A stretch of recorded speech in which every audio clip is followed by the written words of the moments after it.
father and son. There is a proverb: 3 men are not wealthy, 4 women are not poor. My family, with 6 brothers, was born during a time of extreme poverty. My father engaged in various professions, from boatman to salesman, trader, and even weaving mats.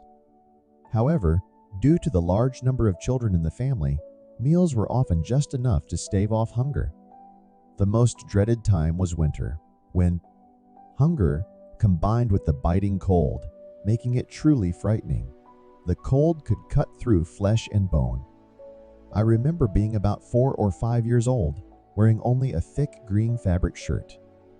So wherever my father went, he made a bamboo tube for me to carry charcoal, going to the fields to collect charcoal and light a fire to keep warm. I always wished for a thick woolen coat, but I knew it was impossible given our circumstances, so I never dared to ask my parents to buy one.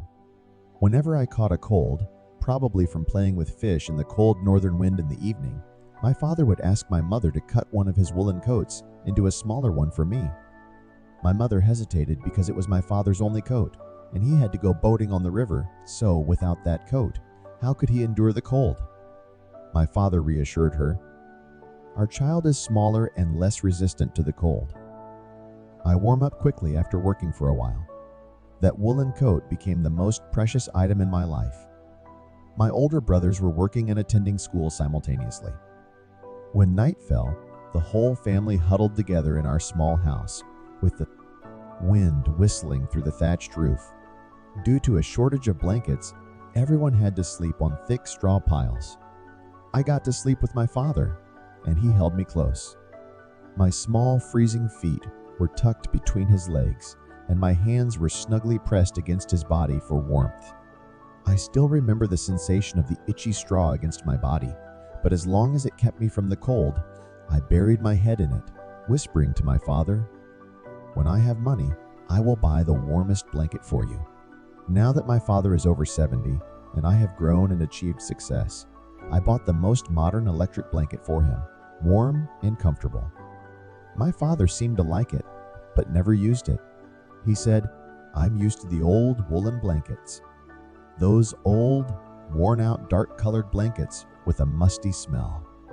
Sometimes he would take them out to air and remind me, "Son, when you were 8, you still wet the bed on this blanket. Why does Dad keep that blanket? If Dad prefers woolen blankets, I'll buy you a nicer one someday." "No, son. Dad is old now.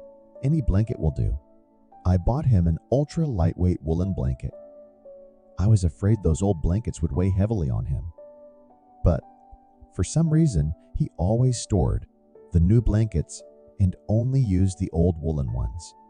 My father suffered from leg pain, swollen knees, and cold, numb feet from heel to knee, even when it wasn't winter. I took him for a checkup, bought medicine, and a device for treating joint pain with electricity.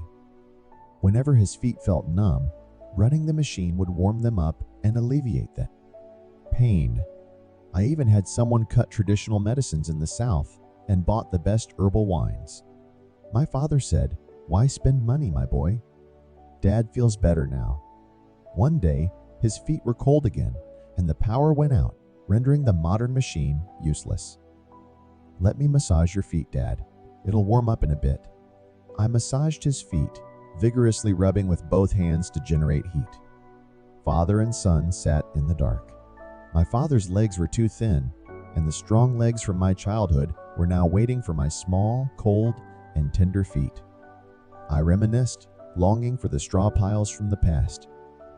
Suddenly, my father said, "Son, lately my feet often feel very cold.